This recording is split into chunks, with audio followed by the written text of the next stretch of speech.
Sebelum membaca hikmah ada muqaddimah fiqhiyah kita dengan kitab Mukhtasar Abi Suja atau kitab Takrib yang kita sudah sampai kepada perkataan musannif Imam Abu Suja rahimahullah taala nafa'anallahu bihi wa bi ulumihi wa bi ulumi masyayikhihi wa talamidati fi darain amin.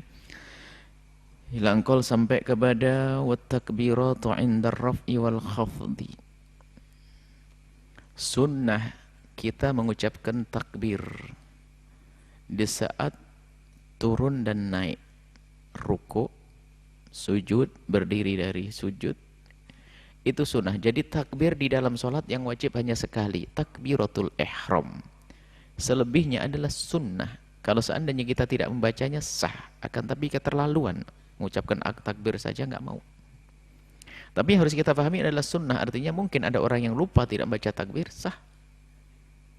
Termasuk mengucapkan sami Allahu liman hamidah adalah sunnah. Maka kalau seandainya imamnya seharusnya membaca sami Allahu liman hamidah, akan tapi yang dibaca adalah Allahu Akbar, sah salatnya. Enggak usah gundah kita yang di belakang sebagai makmum. Maka ini adalah takbirat inda raf'i wal khafdi. Di saat kita turun rukuk mengucapkan Allahu Akbar. Kemudian di saat kita mengangkat atau i'tidal mengucapkan qaulihi wa qaulu, disunahkan takbirat inda raf'il khat. Wa qaulu mengucapkan sami Allahu liman hamidah rabbana lakal hamdu. Itu sunnah. Tidak wajib. Yang wajib kan cuma 5. So, kita sudah tahu fardu yang harus kita baca di dalam salat hanya 5. Takbiratul ihram, Fatihah, tasyahud, sholawat, salam, tasawuf akhir. Selebihnya adalah sunnah. Dan ini termasuk diantaranya adalah mengucapkan sami Allahu liman hamidah, sunnah. Kalau seandainya salah, tetap sah. Gak usah bingung imamnya salah, baca sami Allahu liman hamidah, dibaca Allah Akbar, batal, bubar, oh enggak. Sami Allahu liman hamidah. Kemudian dilanjutkan dengan doa di situ. Baik sendiri atau dengan imam, atau dengan jamaah yang terbatas. Sallallahu alaihi hamidah. Rabbana lakal hamdu. Mil'us samawati wal ardi, wa mil'as samawati wa mil'al ardi, wa mil'a ma syi'ta, wa mil'us samawati wal ardi, wa mil'u ma syi'ta. Min syai'in ba'du. Selama ini kita baca. Alhamdulillah itu sunnah semua dan kita bisa baca. Wa mil'u ma syi'ta innaka. Wa mil'u Rabbana lakal hamdu mil'us samawati wal ardi wa mil'u ma syi'ta min syai'in ba'du. Biasanya ada tambahannya. Ada tambahan zikir-zikir. Dan karena itu maka di sini dibatasi hendaknya memperpanjang menambah doa tersebut adalah di saat dia sholat sendiri atau di saat dia menjadi imamnya jamaah yang mahsurin. Maksudnya apa? Mereka itu ridho dengan ditambah semacam itu. Kalau enggak, jangan. Cukup diperpendek saja. Kalau kita jadi imam, jangan sampai kita membebani orang yang jadi makmum. Karena jadi imam asik doanya panjang-panjang, sholatnya panjang-panjang, tasbihnya sampai berkali-kali, sampai mungkin wah lagi asyik nih. Subhana rabbiyal a'lanya mau saya pengen berapa puluh kali lah. Merepotkan jamaah, nggak diperkenankan semacam itu. Baik. Kemudian wat tasbih inda ruku'i was sujud. Membaca tasbih waktu ruku' dan sujud. Adapun tadi bacaannya memang ada kelengkapan.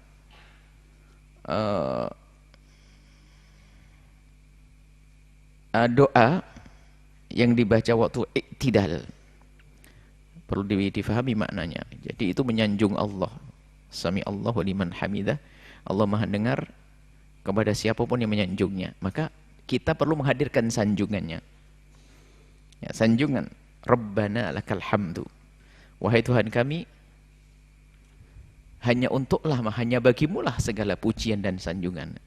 Jadi memang lengkapnya dengan doa itu. Karena setelah itu kita mengucapkan Sami Allahu liman hamidah. Allah akan menyanjung hamba. Allah maha mendengar hamba yang menyanjungnya. Nggak ada sanjungannya, kurang sempurna dong. Memang dalam sholat kita banyak menyanjung akan, tapi setelah itu sanjunglah. Rabbana lakal hamdu. Mil'as samawati, wa mil'us samawati, wa mil'ul ardi. Sanjungan ya Allah seluas sepenuh langit dan bumi. Maksudnya sebanyak-banyaknya ya Allah. Itu sanjungan. Dan kita harus sadari makna itu kalau kita menyanjung Allah Subhanahu wa taala. Kemudian setelah itu tasbih inda ruku'i was sujud, mengucapkan tasbih subhana. Tasbih waktu sujud, waktu ruku'. Kita disunatkan waktu ruku' kita bertasbih, waktu sujud juga bertasbih. Kalau waktu ruku' kita mengucapkan tasbih subhana rabbiyal azimi wa bihamdihi. Subhana, ini dalam Al-Quran disebutkan fasabbih bismi rabbikal azimi, maka kita menyanjung Allah dengan bismi rabbikal azimi, dengan nama Allah Tuhanmu yang maha agung, itu di saat kita ruku. Kemudian di saat kita sujud, sabbih isma rabbikal a'la, mengatakan subhana rabbiyal a'la. Al-a'la maha tinggi, maha tinggi.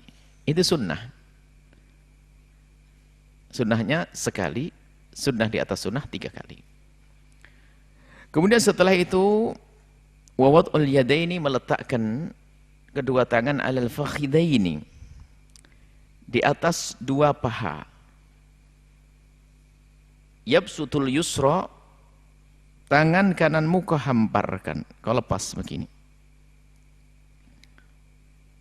Wa yaqbidul yumna, dan kau genggam tangan kananmu. Tangan kananmu kau genggam, tangan kanan kau lepas. Illal musabbihat, kecuali musabbihah. Musabbihah ini adalah ini untuk tasbih, untuk ini jari telunjuk. Fa innahu yushiru biha, dikeluarkan, berisyarat. Jadi dari awal waktu kita tasyahud, selain tasyahud tidak, ini hanya fit tasyahud saja. Fit tasyahud awal wa tsani, dalam tasyahud duduknya seperti itu. Selain tasyahud tangannya begini dua-duanya, di atas paha, ujung jemarinya di ujung lutut. Ujung jemari di ujung lutut. Selain tasyahud dua-duanya begini. Di saat tasyahud yang kiri dibuka, yang kanan digenggam, hanya telunjuknya saja yang dikeluarkan. Dikeluarkan. Yushiru biha, dia berisyarat, maksudnya memberikan isyarat itu dipanjangkan. Ini. Dan ini nanti jemari ini tidak perlu diangkat kecuali itu mengucapkan asyhadu alla ilaha illallah, itu saja. Sekali, dan makruh diulang-ulang, kecuali madhabnya Imam Malik yang menggerak-gerakkan jemari. Tentunya dengan hujahnya. Kita adalah tidak menggerak-gerakkan. Di dalam madhab kita Imam Syafi'i tidak menggerak-gerakkan, dan ada hujahnya yang kuat. Karena dalam hadisnya wa asara bi ismihi allati talil ibhama, mengisyaratkan dengan jemarinya yang mengiringi ibu jari, maksud ini. Sekali tok. Ada doa lam yuharrikha, dan tidak menggerakkannya. Akan tapi ini yang harus kita pahami dalam madhab Syafi'i. Kita harus yakin, makanya kita perlu. Kalau memang ada madhab lain, iya ada. Madhab Malik misalnya menggerakkan di saat menyebut nama Allah, asyhadu alla Allah, asyhadu Muhammad Rasulullah, Allahumma, itu. Tapi bukan begini. Jadi di saat menyebut nama Allah itu diangkat, asyhadu alla ilaha illallah wa asyhadu anna Muhammad dan Rasulullah, Allahumma sholli ala sayyidina Muhammad. Itu. Jadi itu dalam madhab Imam Malik. Madhab kita, madhab Syafi'i, tidak digerak-gerakkan.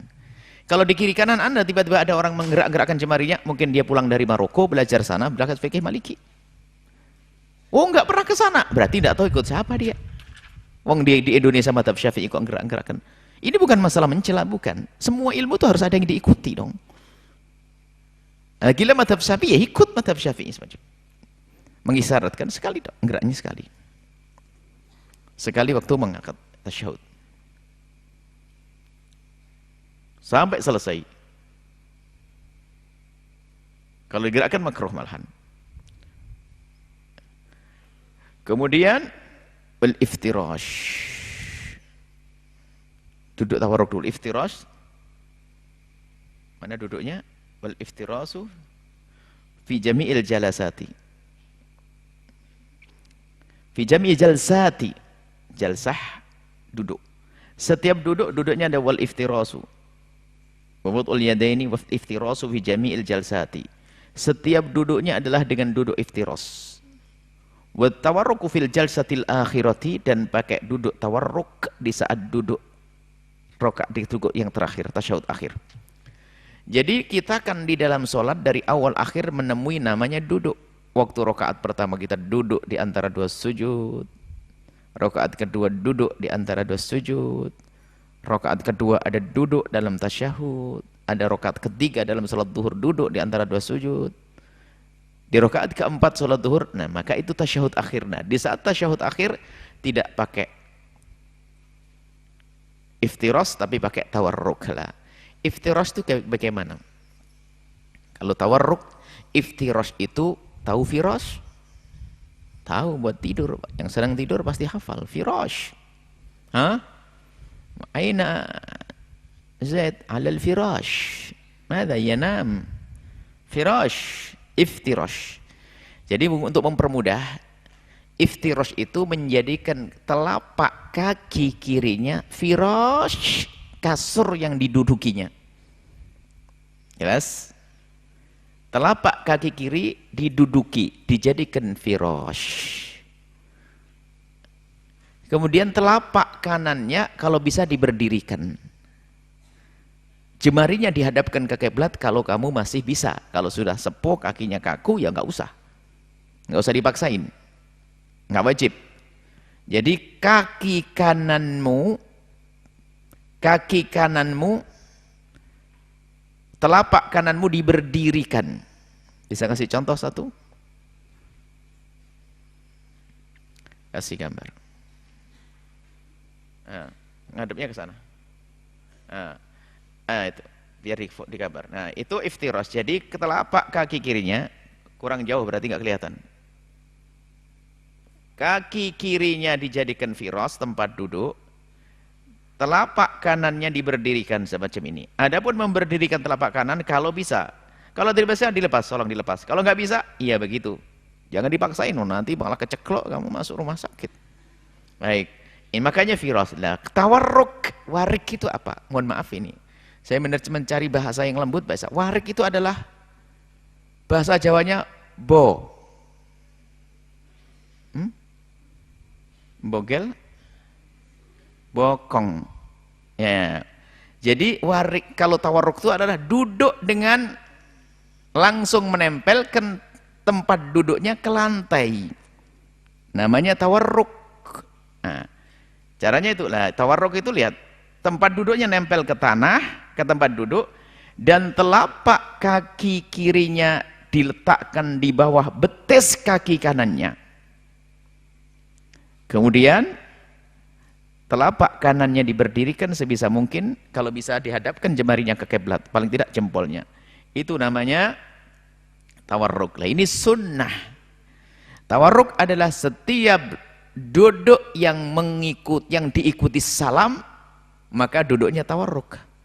Iftiras adalah setiap duduk yang tidak diikuti salam, maka duduknya adalah iftiras. Termasuk nanti seandainya lupa kunut kan disunnahkan kita sujud sahwi. Maka karena setelah cukup insyaallah. Nah, cukup. Karena sebelum salam kita sujud lagi, maka duduk waktu tasyahudnya enggak pakai tawarruk, tapi pakai iftiras seperti rakaat yang kedua tasyahud awal. Kenapa? Karena setelah membaca tasyahud tidak langsung salam, perlu sujud lagi, namanya sujud sahwi. Maka di saat seperti itu dudukmu disunahkan adalah iftirash, bukan tawarruk. Jadi tawarruk adalah duduk yang diiringi oleh salam. Setiap duduk dalam tasawuf yang diiringi salam, maka duduknya adalah tawarruk. Tapi kalau duduk biarpun tasyahud akhir yang tidak diiringi salam, duduknya iftirash. Selesai, iftirash. Selesai. Mungkin sampai sini tidak panjang-panjang karena majelis kita majelis hikam. Kita lanjutkan pada pertemuan yang akan datang, masih ada. uh, satu lagi sekali ini taslimah tsaniyah ya, dituntaskan. Tapi nanti ada kesunahan yang lainnya akan kita sebutkan, termasuk diantaranya adalah sunnah yang dilakukan setelah sholat. Di sini tidak disebutkan, akan kita tambahkan nanti. Ini kan tadi sunnah sebelum sholat, adzan dan yang lainnya. Sunnah saat sholat, sunnah setelah sholat. At-taslimah tsaniyah, salam yang kedua. Salam yang kedua adalah sunnah. Kita boleh saja assalamualaikum. Mana satenya? Sah. Saking laparnya kali dia. Assalamualaikum sekali tok. Bagi-bagi dong. Asalkan memang dia tidak niat untuk mengambil yang kedua. Kalau dia ingin mengambil yang kedua, maka nggak boleh berbicara hal yang membatalkan sholat. Maka di saat dia ingin salam yang kedua, kemudian antara salam yang pertama dan salam yang kedua itu kok melakukan sesuatu yang membatalkan sholat, maka ulama berbeda pendapat. Pertama mengatakan dosa, tapi sholatnya tetap sah. Sebagian lagi mengatakan tidak sah. Karena apa? Selagi dia masih di dalam sholat, maka tidak boleh dia melakukan sesuatu yang membatalkan sholat. Misalnya assalamualaikum yang pertama, dia pengen yang kedua, buru buang angin, batal sholatnya menurut sebagian ulama. Sebagian mengatakan hanya dosa. Artinya apa? Ya ditahan dulu dong sampai salam yang kedua. Adapun mengucapkan salamannya adalah cukup assalamualaikum warahmatullah. Assalamualaikum warahmatullah. Ini saja insya Allah kita lanjutkan pada pertemuan yang datang tentang sunnah di dalam sholat.